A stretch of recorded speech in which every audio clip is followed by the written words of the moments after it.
Salamat po, O Diyos, dahil kayo pinagmumula ng mga katuroan na nagtutuwid sa aming buhay, nagpapasagana, at sumaayon sa iyong kalooban.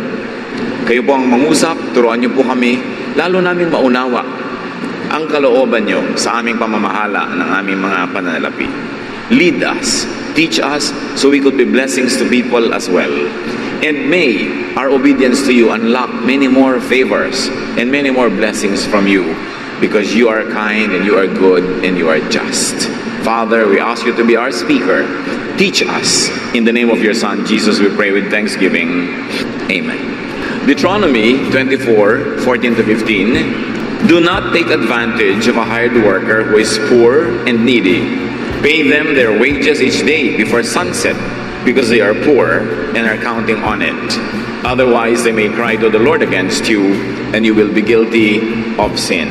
So obviously, ang unang kinakausap dito, ang pangunahin ay yung mga employers, mga may kaya sa buhay, may mga manggagawa na pinasuswelduhan. At sinabi, huwag pagsasamantalahan ang pangangailangan ng mga mahihirap. At kung sila ay arawan na nagtatrabaho, kailangan paglubog ng araw, pagkatapos ng isang maghapong pagtatrabaho, sila ay bayaran na.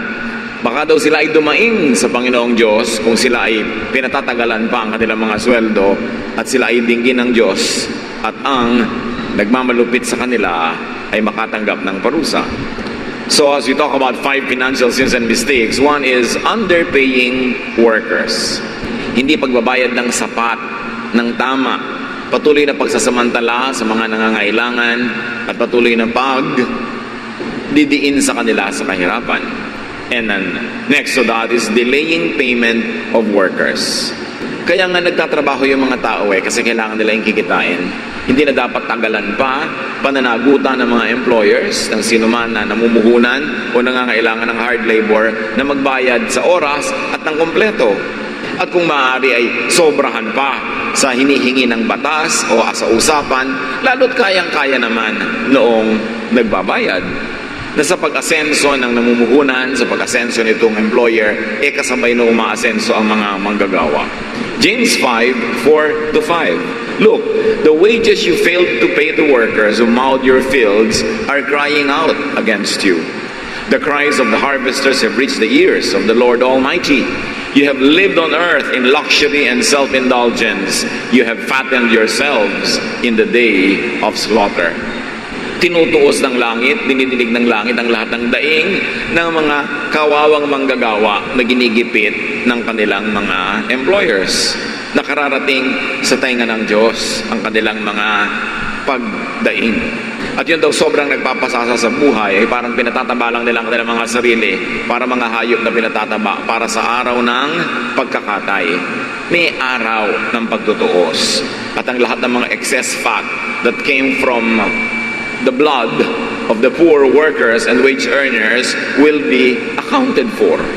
Delaying payment of workers intentionally for selfish convenience or gain or for more profit, that is hated by God. Napakalambot ng puso ng Panginoon sa mga manggagawa at mga kapuspalad. Kaya kinakailangan na sino man na pinagpapala ng Diyos na umangat sa buhay at siya na ngayon itong employer ay maging mapagkalinga. Even in the much ballyhooed economic progress of our country, so many of our countrymen and countrywomen are not becoming participants or recipients of the bonanza because only the capitalists are making so much money and the laborers are really paid very, very measly. Masyadong konti ang sweldo. Kahit anong gawin mo, hindi mapagkasya ng mga taong kanilang trabaho. Napakaganda na yung mga corporate groups, sila na mismo ang magkusa to share profits with their workers. Kailangan po natin maghintay na mag-alsa, magkaroon ng himagsika ng mga nagugutom para magising ang mga sobrang mayayaman naman. You will read this in the newspapers. Tens of billions, many tens and tens of billions sa mga net profit nila the past year. Pagkatapos pag tinignan mo yung mga pasweldo sa mga manggagawa, sobrang maliit. Sobrang top-heavy ang ating mga kumpanya.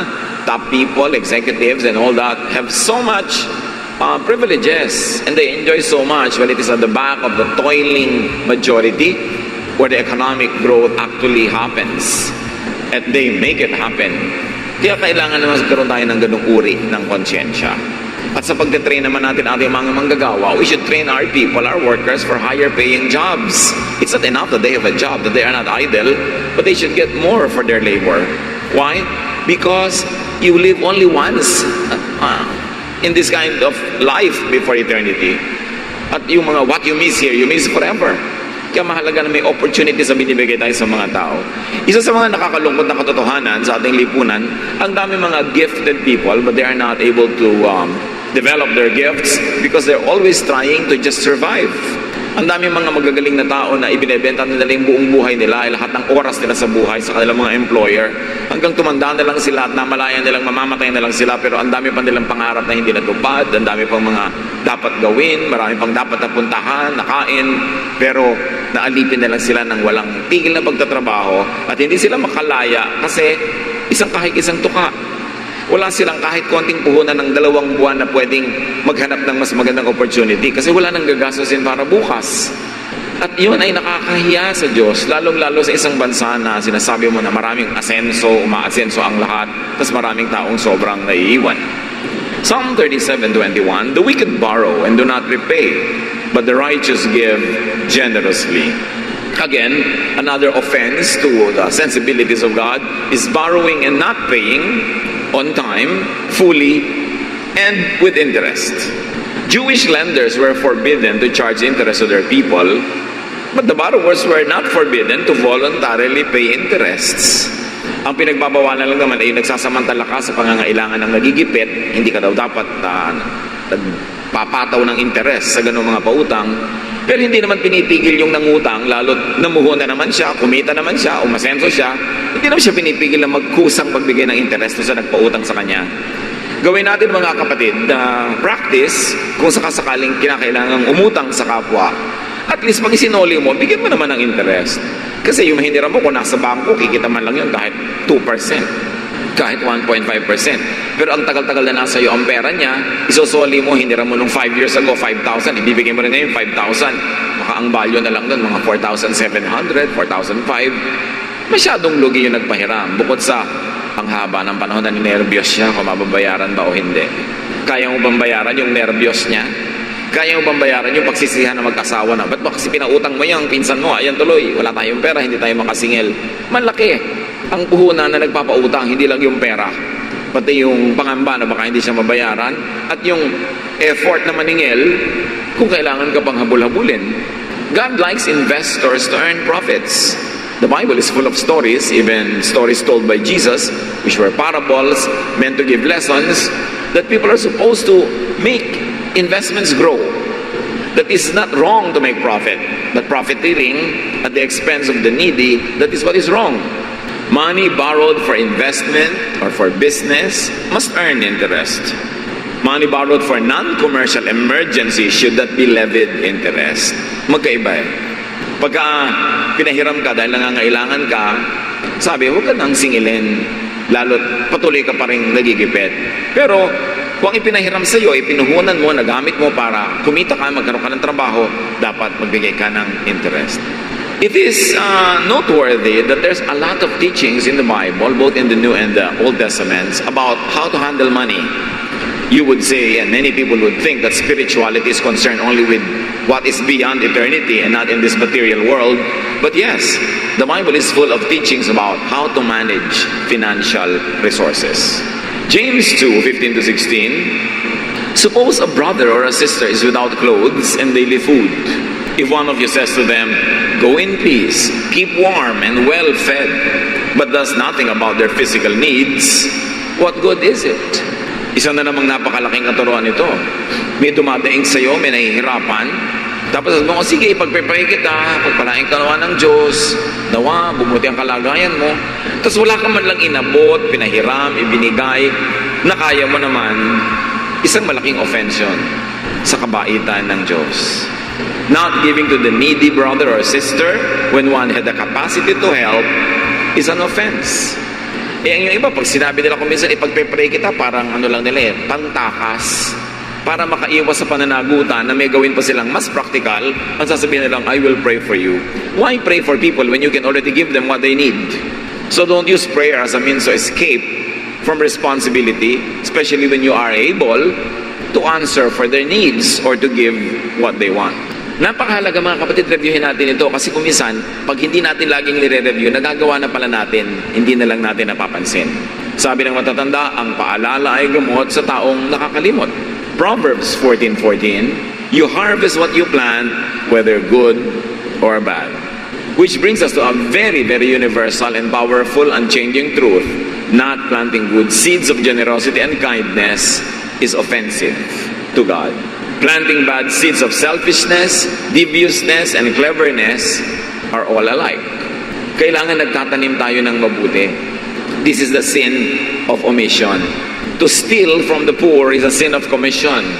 But not to give to the needy, not to plant good seeds of generosity and kindness is a sin of omission. Dalawang paraan naman tayo para magkasala. May ginagawa kang mali o may dapat kang ginagawang tama tapos hindi mo ginagawa. Stealing from, cheating, and underpaying planters and farmers, investors, workers, and buyers are all offensive. Exodus 20:15, one of the 10 commandments, you shall not steal. It is so easy to say and dismiss that I am not a thief, I don't rob, but brothers and sisters, intellectual piracy is stealing. Many people could be very guilty of this without being aware. Producing, selling, or buying pirated and imitation products are acts of stealing. When you enjoy the prestige of a brand splashed all over your bag, and that bag is an imitation, that is a stolen glory. When you produce something and splash a brand on it that is paying a lot, spending so much for research, for advertising, for product development, and you steal their brand or logo and put it on an imitation product, that is stealing. You don't have to grab somebody's wallet to be a thief. And this shade of thievery is something that many people become colorblind to. Parang white lie. There is no such thing. A lie is a lie. And stealing is stealing. Marami pa pong mga ibang forms of stealing that the people of God should be sensitive to. Plagiarism, formally or casually, stealing somebody's idea. Cutting and pasting information from the internet and putting it in your term paper without citing the sources and the references, that is stealing. Stealing credit for an idea that is not yours. Adultery, of course, is a form of stealing. Stealing somebody's spouse. Defamation, ruining people's reputation, is stealing their honor, their dignity. We could be so guilty of so many forms of stealing if we are not aware. Kung minsan nagtataka ka, bakit ang hirap-hirap ng buhay, ang sikip-sikip ng wallet, ayaw pasukan ng pera, bakit ang hirap-hirap pumasok ng kabuhayan, bakit hindi ka magtagumpay, yung pala guilty tayo ng maraming mga financial offenses. And of course, these financial offenses will not only stop blessings from flowing into your life, but will also prevent you from being a blessing to people. So both ways, you lose. At maraming mga tao, kaya kailangang i-reviewin ang mga bagay na ito pala ang bara, kaya hindi sila nabe-bless. Kaya pala, kahit ang daming perang pumapasok kuminsan sa kanilang bulsa, labas at labas din, wala ding natitira. Kasi hindi natutuwa ang langit sa kanilang paraan ng paghawak sa pera. Laging may nalalamangan, may nananakawan, may nakakawawa. Stealing from the rich or from the poor are both wrong. But stealing from the poor, especially by the rich, are infinitely more sinful. Minsan kitang-kita natin yung mga magnanakaw na nangaagaw ng bag sa kalsada, kumukupit ng mga toothpaste sa mga tindahan, pero hindi natin nakikita yung mga professional na ang yayaman na sobra palang nagnanakaw. Of course, tax evasion is a form of stealing. When you make your fortune in this country and avoid paying correct taxes, you're actually stealing from the people who should benefit from the taxes that are earned from your business that flourish in this land. But according to studies, the biggest tax cheaters are the rich. They can hire a battery of accountants and lawyers to find ways and means so that at the end of the day, they don't pay the tax. And then our workers are heavily taxed. Hindi mo pa nga kinikita, may tax deduction na.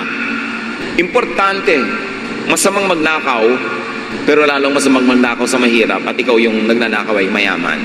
Proverbs 20 verse 10, two things the Lord hates are dishonest scales and dishonest measures. Siyempre, sa biglang tingin ang pinag-uusapan, mga timbangan sa palengke. Ayaw daw ng Diyos ng madayang timbangan. Bumibili ako, nagbabayad ako sa iyo ng para sa 1 kilong karne, pero ang nakuha ko lang pala kulang dahil madaya ang timbangan mo. The Lord hates it. Dapat kung ano ang binabayaran, yun ang makuha na produkto o service. When clients are not able to get what they are paying for, they are being stolen from. Basta dishonest ang measures, ang numbers. So, ganun yung pag-cheat ng mga numbers sa taxes, numbers na dapat bayaran.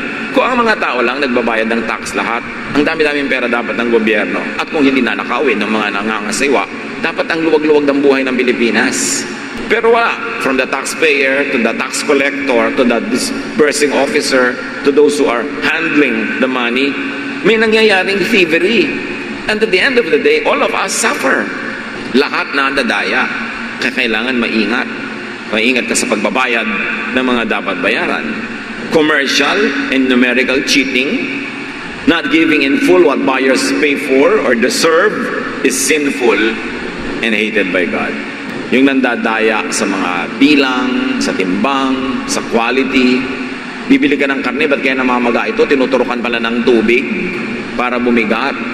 Kung ano-anong klaseng mga pandaraya. Mga karne na hindi na mabili, ang luma-luma na, bigla lalagyan mga kulay na mga strong, mga taste. Ibebenta as kung ano-anong processed meat. Kinakain mo, yung pala, bulok na. Pandaraya. Hindi ka naman nagsabing, pabili nga po ng bulok na karne.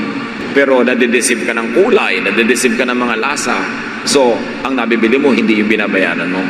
Product weight, quantity and quality, undeserved grades, for instance, dishonest numbers, all of this are forms of thievery.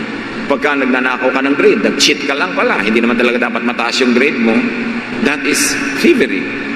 Lahat ng dishonest numbers. At tataka ka, ang daming teaching sa Bible about numbers. Meron pang isang book ang tawag Numbers. Mahalaga ang numbers sa Diyos. At dapat din nating bantayan yon. We can go on and cite so many examples. But that should be enough. What we have should be enough to make us sensitive again to the things that we might be getting desensitized to. Pagka maraming gumagawa, parang tama na parang pwede na. Pero remember, may accounting na ginagawa ang langit. May pagsusulit. And God is just. Good is rewarded. Bad is punished. Commercial, financial, and transactional unkindness, dishonesty, cheating, and stealing are sins that God hates, that the guilty pay dearly for. Maraming uri ng pagnanakaw na hindi kinakalugod ng Diyos. Halimbawa, yung sinasabing pagnanakaw sa Malakay 3, 8 to 10. You people are robbing me, your God.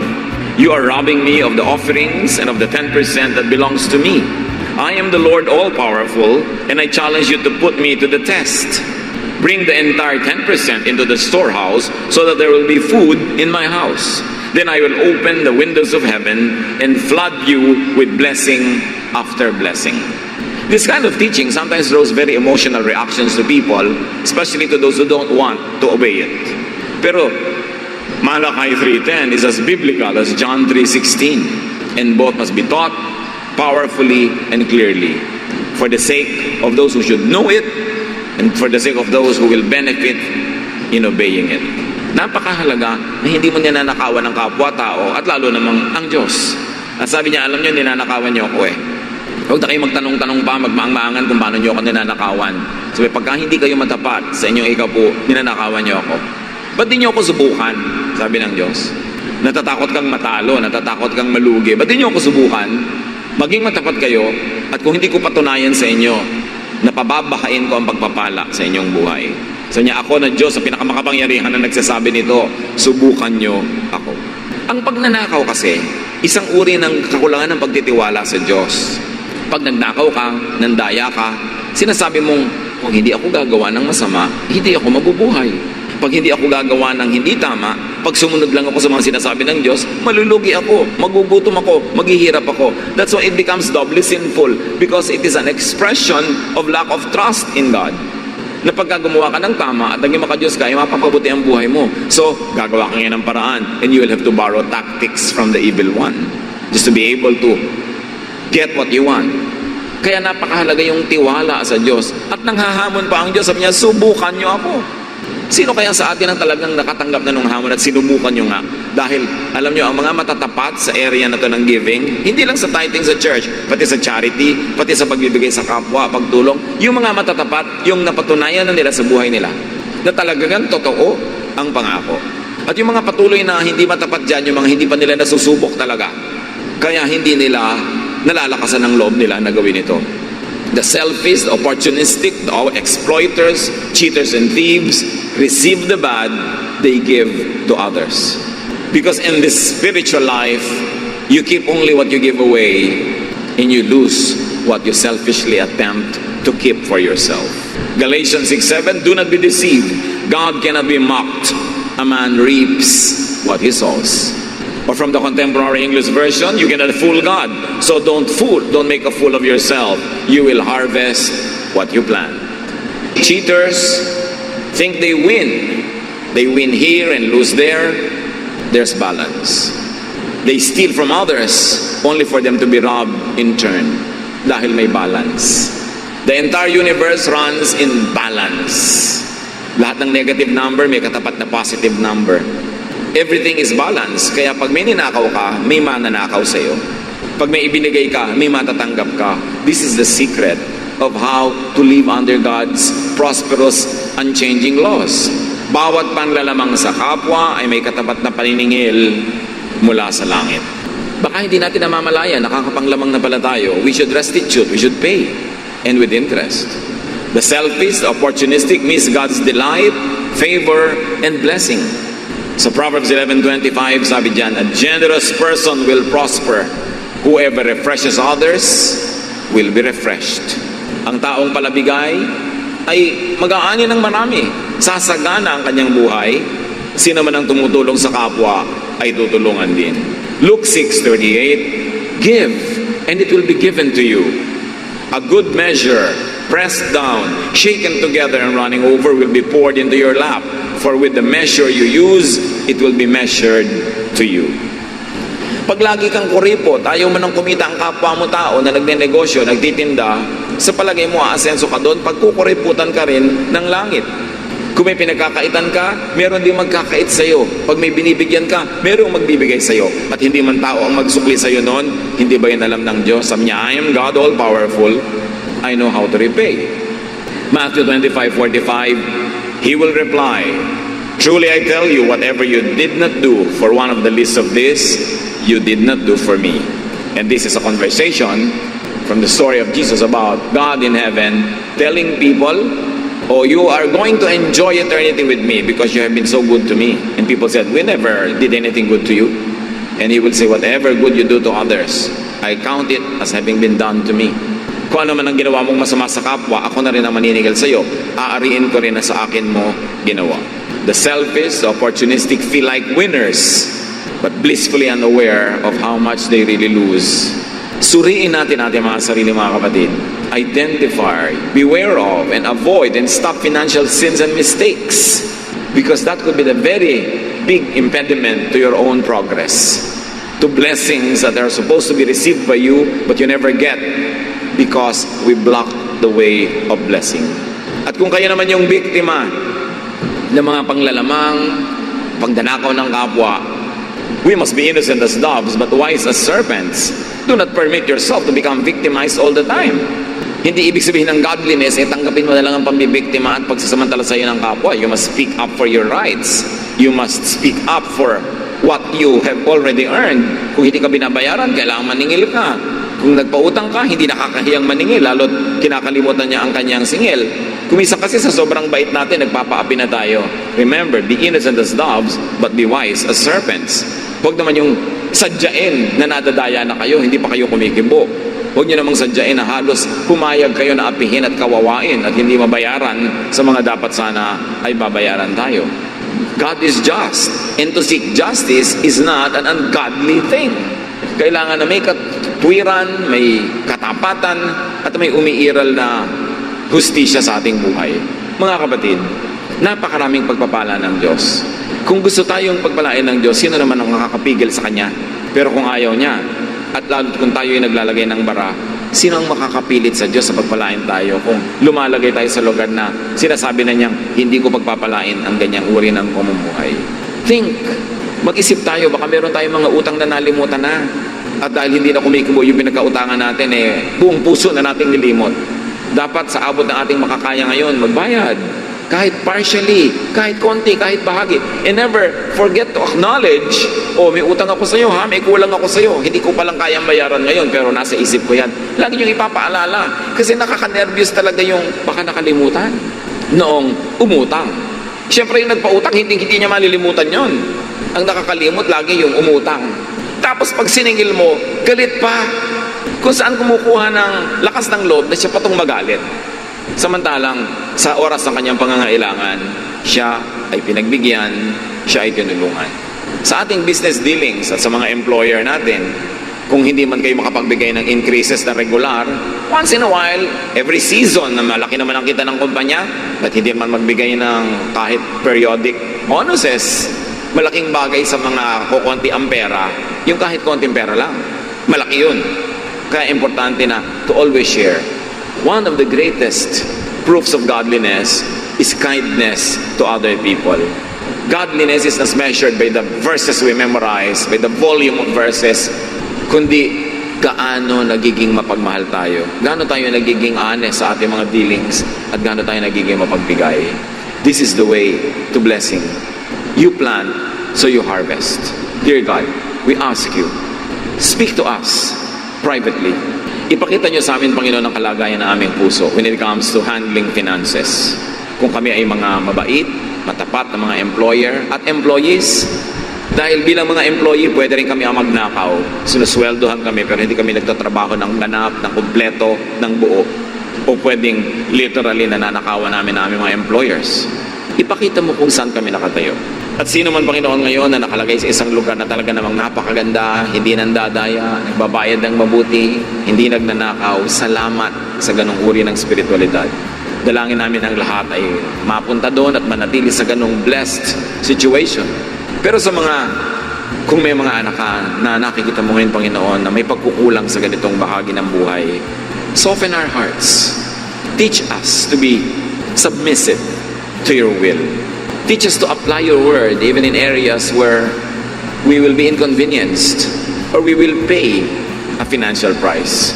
Turuan mo kami, Lord, na maging makadiyos, banal, sa lahat ng larangan ng buhay namin, kahit doon sa mga parte na parang magmumukha kami magagastosan. Turuan mo kami na yung dapat bayaran, bayaran. At yung mga dapat magbayad, ay magbayad. Teach us. Pagbulay-bulayan natin ng mga kapatid, ng mga simpleng katotohanan na ito, na maaaring maging paraan upang ang pagpapalang gusto-gusto ibigay ng Diyos ay dumaloy ng malaya sa ating buhay. Lord, as your people ponder these words, simple but very practical, teach us to show that we love you, that we are your people in this day-to-day ways, Lord, in the way we handle our finances, in the way we deal with people. Teach us. Let's be silent before the Lord and ponder these important issues of daily life.